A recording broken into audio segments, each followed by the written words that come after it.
estudiantes. Esto se debió a múltiples factores. La educación, sabemos que la educación a distancia, la educación virtual remota inicialmente en emergencia, em, no logró suplir las características y las condiciones que tenía la educación presencial, y eso hizo que muchos estudiantes dejaran la escuela. También sabemos que en parte por esta razón, muchos estudiantes también se enfrentaron por la pandemia, dificultades económicas, por pérdida del ingreso familiar de alguno de los progenitores, y esto hizo que los estudiantes dejaran también las escuelas o que, como en algunos casos, tal como sucedió en Panamá, hubo un movimiento de estudiantes del sector privado al sector público. Y esto pasó en la región en general. Ahora bien, los datos más recientes que tenemos en el caso del censo, pues el censo se realizó prácticamente en medio de la pandemia. Los datos más recientes que tenemos de otros países de la región con encuestas de hogares al 2022 es que básicamente la matrícula ya regresó a su nivel prepandemia en la mayor parte del país. Entonces esperaríamos que esto fuera el caso también de Panamá. No estoy seguro cuándo saldrá la más reciente encuesta de hogares del INEC, pero esperaría uno que eso pase, que de alguna forma haya un retorno a la normalidad en el sistema escolar. Ahora, ese retorno a la normalidad, pues la normalidad tampoco estaba tan bien, ¿no? Antes de la pandemia teníamos unos déficits serios en cuanto a deserción de estudiantes, especialmente los que transitan al mundo del trabajo, que no logran terminar la educación media, que están dejando la escuela a los 14, 15 años. Esa era una realidad antes de la pandemia, se acrecentó durante la pandemia, regresaremos muy probablemente a esos niveles, pero es algo sobre lo que tenemos que trabajar porque es algo sistémico. No es, la pandemia exacerbó eso, pero sabemos que esto venía de antes. Entonces, cómo trabajar en regresar a todos estos estudiantes y, como dices tú, que se queden en la escuela, pero más que se queden en la escuela y que hagan y que regresen, es que aprendan. Porque Claro, lo que nos ha pasado en los últimos años, en las últimas décadas en América Latina y el Caribe, es que los estudiantes van a la escuela. Los estudiantes asisten a la escuela. Los estudiantes se inscriben y las familias tienen la esperanza de que la escuela es un lugar en el que van a estar seguros y en los que van a aprender para tener una vida mejor. Y lo que está pasando en muchas escuelas de la región, en América Latina, es que los estudiantes van, pero no aprenden. Y si quieres, hablamos un poquito sobre eso que está por sucediendo. supuesto. Por supuesto, es que fíjese qué interesante, porque ¿de qué nos vale mantener a un estudiante en un aula de clase, pero que al final, cuando vamos a medir sus conocimientos, no está realmente receptando, no está absorbiendo? En consecuencia, es un tema que también yo pienso que hay que valorar. ¿Cuánto están aprendiendo nuestros estudiantes? Que va también esto de la mano con la calidad de la educación que estamos ofertando. De acuerdo. Ahí lo que tenemos en América Latina en su conjunto y en general, venimos alertando desde el Banco Mundial con UNICEF y UNESCO, tenemos una profunda crisis de aprendizajes que viene desde antes de la pandemia y que la pandemia hizo que se exacerbara.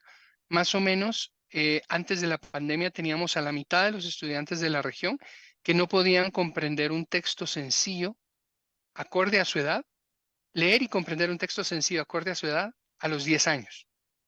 Y esto es sumamente grave porque las competencias lectoras son la puerta de todos los demás conocimientos. No hay ningún conocimiento complejo que se dé sin la capacidad de comprender los textos. Somos una sociedad que está basada en la información a través de la lengua escrita. Entonces, esto afecta o afectaba antes de la pandemia a la mitad de los estudiantes. Con la pandemia, algunos de las cohortes de estudiantes, las estimaciones son que llegaron al 80% que no comprenden un texto simple. En el caso de Panamá, Panamá siempre ha estado por encima del promedio en cuanto a pobreza de aprendizajes o a no comprensión de aprendizajes. Más o menos son 2/3 de los estudiantes, lo cual es bastante significativo y grave, dado que Panamá es un país de renta alta. Panamá es uno de los pocos países de América Latina que está en los niveles más altos de renta, tales como Chile. Y esto hace, o uno presupondría que dado un mayor nivel de ingresos, uno tiene usualmente mayor nivel de rendimiento académico. Hay una serie de factores que han afectado esto a lo largo de los años y el por qué los estudiantes no están aprendiendo como debiera ser, pero le puedo decir, Edna, que la raíz de todo está en los primeros grados. Desde el desarrollo infantil, en donde no se están generando las condiciones para que los niños desarrollen un lenguaje oral rico en los segmentos especialmente más desfavorecidos de la sociedad, hasta los procesos de enseñanza de la lectura y escritura en los primeros grados, que históricamente en los últimos 20, 30 años han estado dominados por malas o deficientes metodologías para la enseñanza de la lectura y escritura inicial. Y esto ha dejado a muchos niños por fuera de lo hermoso que es comprender un texto y poderse desarrollar plenamente en la sociedad. Hacia allá iba, porque cuando uno identifica, ¿sí? Problemas como esto, y vamos a llamarle pues dificultades, para no poner la palabra problema, sino esa dificultad en el niño, la niña o el adolescente, uno tiene que ir a la raíz y preguntarse, ¿en qué estamos fallando? ¿Por qué el niño, al leer un texto simple para su edad, no lo logra comprender? ¿Dónde está la falla? ¿Dónde está la Ahí, raíz del ahí problema? está. Y ahí es justamente, y esa es la pregunta y el abordaje que uno tiene que, y ojo, no es solo en Panamá, es en toda la región, es en toda Así América es, Latina y el Caribe. así Es es. unas metodologías inadecuadas para la enseñanza de la lectura inicial. Tú y yo aprendimos, y quizás la mayor parte de los oyentes aprendimos con un método que se llamaba el método alfabético silábico, mi mamá me mima, mi mamá me ama. Ese Ujú, método se dejó de así usar, es. aunque es un método que tiene deficiencias, se dejó de usar por muchos años y se comenzaron a utilizar en toda la región, más o menos hace 30 años, lo que se llaman métodos globales, en los que se esperaba que el código escrito lo aprendiera el estudiante por, por sí mismo, que él descubriera el código. Entonces uno no le enseñaba al estudiante que la letra A hace el sonido A, sino que uno decía una serie de palabras y esperaba que el estudiante identificara que ese sonido era producido o era equivalente a la letra A. Este método, que se usó por muchas décadas, afortunadamente en Panamá hace 2 o 3 años, el Ministerio de Educación viene haciendo un esfuerzo enorme por cambiar la forma en la que se enseña a leer y escribir en las aulas panameñas. Em, Estuvo generalizado en toda la región. En Estados Unidos incluso ha sido muy recientemente, ha habido una cantidad de legislación que se ha pasado en varios estados de Estados Unidos prohibiendo el uso de estas metodologías que no le permiten a todos los niños aprender a leer y escribir. Algunos sí aprenden con ese método, pero la mayoría no. Y en el caso de métodos como los métodos fonéticos sintéticos, que es el que se usa ahora en Panamá, como les digo, esto fue algo que introdujo la ministra Maruja Villalobos hace 2 o 3 años más o menos, que se comenzó con el programa Aprendamos Todos a Leer en Panamá. Espera cambiar esta forma en la que los docentes enseñan y en la que los docentes pueden aprender, los niños, perdón, pueden aprender a leer en una forma más fácil para lograr la comprensión. Pero es un proceso, ¿no? Es un proceso de cambiar Claro. primero las prácticas de aula, de cambiar los paradigmas que tienen los docentes para que después ellos puedan hacer lo mismo o lo propio con los niños. Esa, esa puntual anotación que hace usted de los docentes es sumamente importante, porque son ellos los que están de cara a transmitir el aprendizaje para que los chicos aprendan. Pero si ese docente no está consciente del rol tan importante que tiene y no se adecua a los cambios, a las transformaciones en sus metodologías, obviamente es difícil transmitir o que el estudiante también logre captar.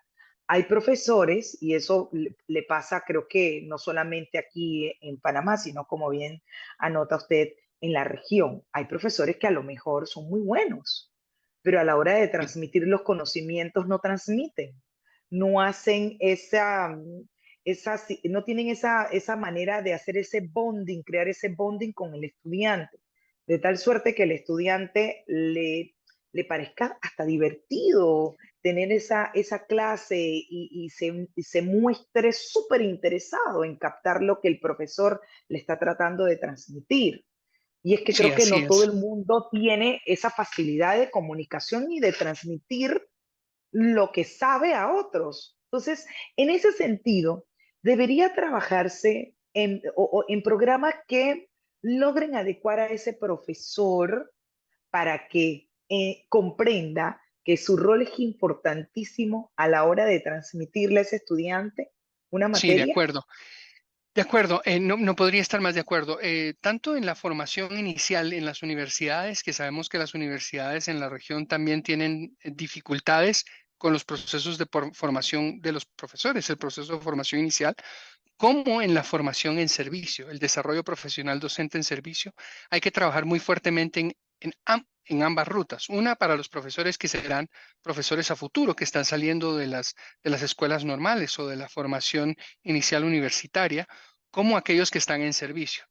Los que están en servicio, los que ya están trabajando en el sistema, quizás sería mi mayor preocupación de que logren hacer esto, porque un profesor tiene una vida dentro del sistema. Una vez entran a los sistemas de educación públicos, pueden estar 20, 30 años dentro Ujú, así del es, sistema. Entonces, trabajar con ellos, no solo para que reflexionen sobre la importancia que tienen, sino darles las herramientas para que puedan ser mejores docentes.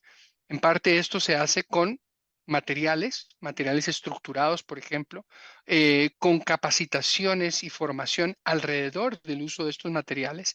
En el caso de los profesores nobles o en los casos de los profesores que no tienen mucha experiencia o que tienen bajo nivel de formación, lo que recomienda y lo que ha descubierto la evidencia, y el Banco Mundial estuvo involucrado en un panel muy recientemente, identificando aquellas prácticas a nivel global que hacían que los profesores fueran mejores profesores y que los estudiantes claro. aprendieran más, son las lecciones estructuradas que le den una pauta muy clara al docente de lo que debe hacer en el aula.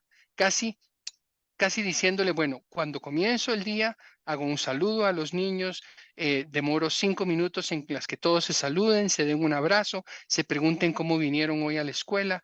De esa forma, para muchos docentes les facilita muchísimo el Claro, trabajo que es enfrentarse a niños en el aula. Porque si algo le ha faltado a nuestra formación en general, a la formación inicial docente, es el componente de la práctica pedagógica antes de entrar a la escuela, algo que tenían mucho las escuelas normales, pero que hoy las facultades de educación no lo tienen. Y esa práctica es como si tú piensas en un cirujano. Un cirujano, antes de ser la única persona que está enfrente de un paciente haciendo una cirugía, una apendicectomía, por ejemplo, ha tenido mucha práctica haciendo eso con claro. un docente, eso con un maestro, con un cirujano experto. Esa práctica se perdió en mucho de la formación inicial docente. Entonces los docentes entran sabiendo de las teorías de cómo aprenden los niños, pero no sabiendo necesariamente la didáctica de cómo enseñarle a esos niños que enfrentan en el aula. Y eso es algo que sí se tiene que trabajar. Pero por supuesto, fíjese que yo he escuchado historias y experiencias de estudiantes que dicen, ese profesor tiene una cara de candado que no permite que tú le preguntes nada, o le vas y le preguntas al profesor y dices, pero si ya yo lo expliqué, ¿cómo que no entendiste? Esa manera de ser es lo que bloquea al estudiante y probablemente porque no todos tienen la misma forma de aprender. Hay unos que aprenden más rápido, otros son más lentos, y el profesor tiene que tener ese nivel de paciencia y tolerancia, porque no todos aprenden igual, ni a la De velocidad acuerdo. que se quiere. Entonces, si tú Y le vas tener a esa, decir, sí, oiga, si le vas a decir al estudiante, hombre, pero es que ya lo expliqué, ¿qué estabas haciendo, Roberto? No me prestaste atención, Roberto, estás mirando el cielo y no me prestaste atención, olvídate, no lo voy a volver a explicar. Eso crea un bloqueo total y absoluto. Y vuelvo al punto, esos profesores que van con la manta arrastrando al colegio, Entonces, si escogiste esa carrera, creo que tienes que ser un poco más, vamos, que todos tenemos problemas, pero tú no puedes trasladar el problema a un aula de clase en donde el alumno necesita tener esa interacción y ese contacto con su profesor. Si no, se bloquea y no va a aprender. Así de De acuerdo. simple. De acuerdo. Y la evidencia es contundente sobre eso, ¿no? La evidencia, por lo menos que tenemos de estudios alrededor del mundo, es un buen docente hace toda la diferencia para que aprenda un estudiante. Y los estudiantes saben quiénes son, no son buenos docentes. ¿Sí? Así es. Ahora, trabajar sobre eso también es un punto que creo en temas del desarrollo profesional del docente sumamente importante. Trabajar en la valoración propia de los docentes y de la importancia que ellos tienen y trabajar en darles herramientas también para que ellos puedan enseñarle a estos estudiantes que, como dices tú, no todos aprenden al mismo ritmo, no todos Ujú. necesitan, algunos necesitan más ejemplos, algunos necesitan más práctica, algunos necesitan que los escuchen. Algunos de los estudiantes llegan con muchos problemas de casa que hace que no se Totalmente. puedan concentrar. Entonces, eso lo tiene que trabajar y eso lo puede hacer un buen docente. Ahora, cómo seleccionar a esos buenos docentes? Y ahí hay toda una literatura y todo un conocimiento alrededor del mundo que uno debería de utilizar también para que entren al sistema buenos docentes, porque esa es una falla en general de América Latina y del Caribe, que la entrada para ser docente es relativamente fácil, salvando algunos obstáculos, más que todo administrativos y de tiempo, pero no se evalúa verdaderamente las aptitudes del docente para entrar a un aula de clase. Y esa es una parte en la que sí creo que podríamos trabajar en toda la región para tener mejores docentes desde el inicio, porque pues en la mayor parte de las profesiones uno no llega a aprender cómo hacer esa profesión cuando ya te contrataron. Claro. Uno espera que el Dicho, cirujano ya sepa operar cuando entra a hacer exactamente. cirugía. Pero en el caso de la docencia, muchas veces, por razones de la presión de tener más a los niños en la escuela, hemos dejado que muchos docentes con formaciones inadecuadas entren a la carrera y entren después al servicio público. Dicho eso, licenciado Horacio, identificado el problema pues de deserción escolar y lo que hemos conversado en cuanto a los posibles factores que están incidiendo, vayamos a trazar esa hoja de ruta que los países de la región, incluyendo Panamá, deberían sentarse a trabajar para lograr esa excelencia educativa, porque hacia allá debemos ir, hacia allá debemos apostar a lograr la excelencia educativa. ¿Qué deberíamos hacer? ¿Por dónde deberíamos iniciar? Porque hay que dar pasos y de seguro lo vamos a lograr, pero hay que De acuerdo. arrancar por algo, ¿no? Pues desde el banco y nuestros socios como UNICEF, como UNESCO, como el BID, el Banco Interamericano de Desarrollo, y otros actores en la región, hemos estado empujando fuertemente porque se regrese a lo fundamental, al aprendizaje de las competencias básicas, lectura, escritura y matemáticas, con apoyos socioemocionales importantes para los estudiantes ahora que regresaron después de la pandemia. Estas áreas son la estructuración de todo el conocimiento. No se puede aprender ciencias, ni filosofía, ni estadística si uno no tiene un dominio fuerte de la lectura, la escritura y las matemáticas iniciales. Entonces, las organizaciones internacionales alrededor del tema educativo venimos proponiendo esto. Se firmó el año pasado en la cumbre sobre la transformación educativa un llamado a todos los países, el cual Panamá afortunadamente se acogió. Es uno de los 9 países de la región que firmó el compromiso con la acción con los aprendizajes fundamentales en marzo del 2023.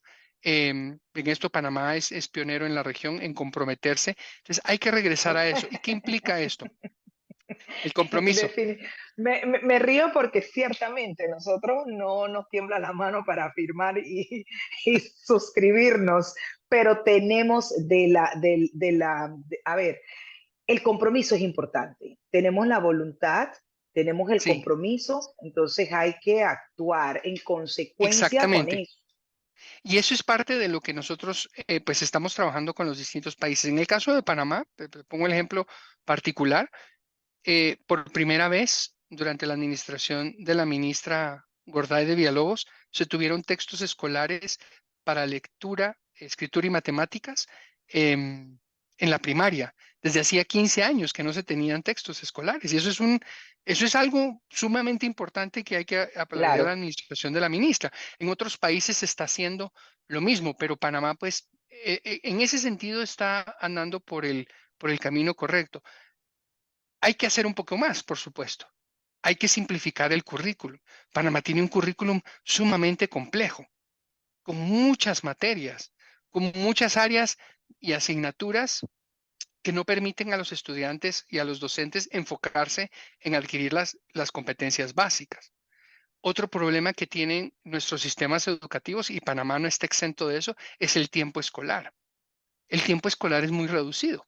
Los niños están entrando en la primaria a las 7, 7 y media de la mañana y salen a las 11, 11 y media de la mañana. Y tienen una cantidad de materias que cubrir. Entonces, hay que expandir el tiempo escolar o dedicarle el tiempo escolar suficiente a estas materias fundamentales como lectura, escritura y matemáticas. Otro tema supremamente importante es la formación de los docentes que están con esos chicos. Se le tiene que seguir trabajando a esas áreas y a esas materias fundamentales para que los docentes sepan, no solo como dices tú, es que el docente tiene que estar encantado con lo que está haciendo, pero tiene que también tener las herramientas y tener el conocimiento para hacerlo. Por ejemplo, en matemáticas, los docentes panameños en un estudio que se hizo más o menos hace unos 10 años por la Universidad de Stanford, el conocimiento básico de matemáticas era la mitad del conocimiento de los profesores en Costa Rica. Entonces, sobre esto hay que trabajar, sobre claro, las bases fundamentales, porque yo no puedo enseñar algo que yo no sé. por Entonces, supuesto. en estas áreas hay que trabajar. La otra es el ausentismo tanto de los estudiantes como de los docentes. Sabemos que pasan poco tiempo en la escuela, 5 horas, 4 horas y media diarias, pero hay mucho ausentismo en algunas regiones del país.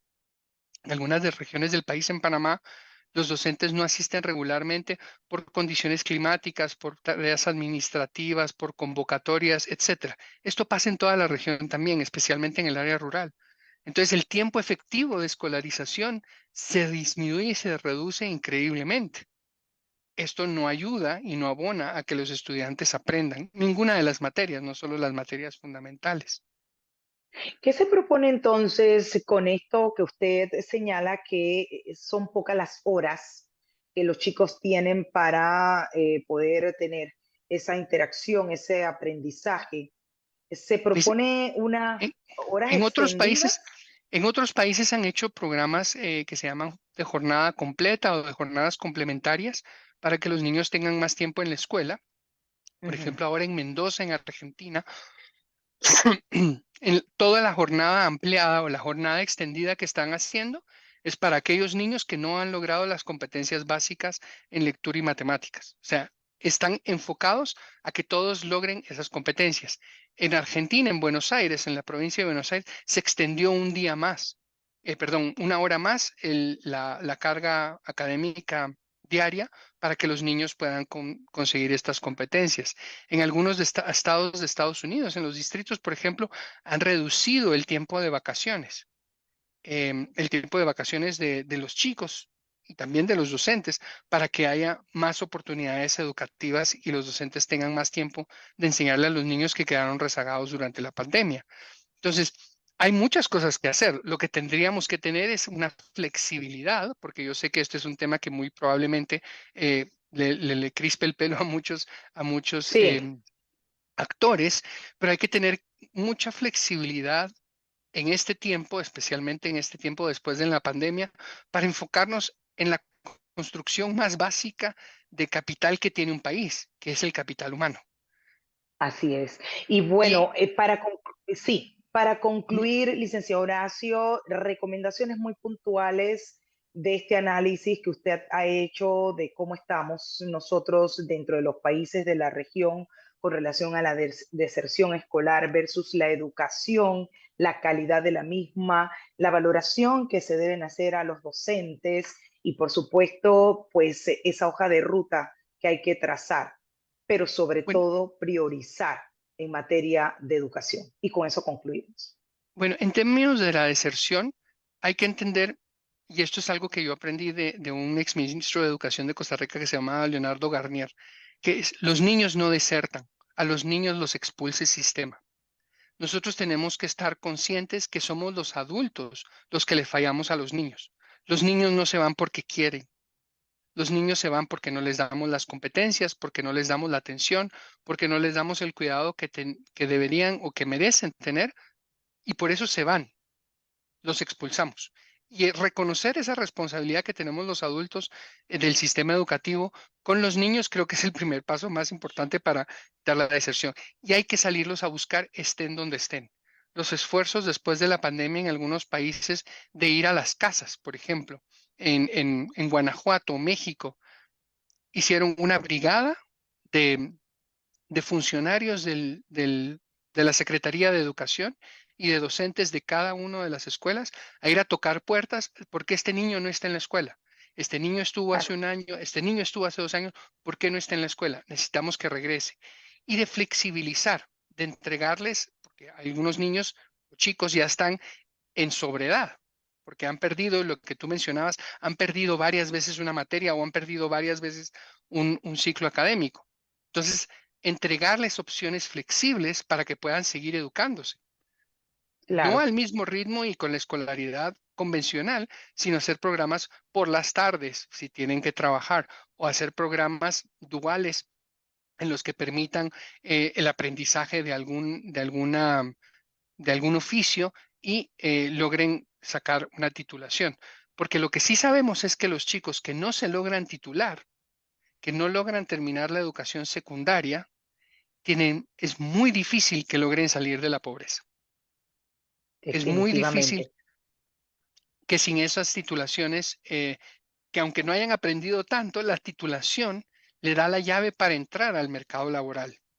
Es muy difícil que lo hagan sin lograrlas. Entonces, enfocarse en traer a todos los chicos de regreso a la escuela, incluso a los que están en sobredad o que llevan años fuera, trabajar mucho en los aprendizajes fundamentales y trabajar muchísimo en el desarrollo de la capacidad de los docentes para atender a esta diversidad de estudiantes que esperan que nosotros les demos una mejor educación para que tengan un mejor futuro.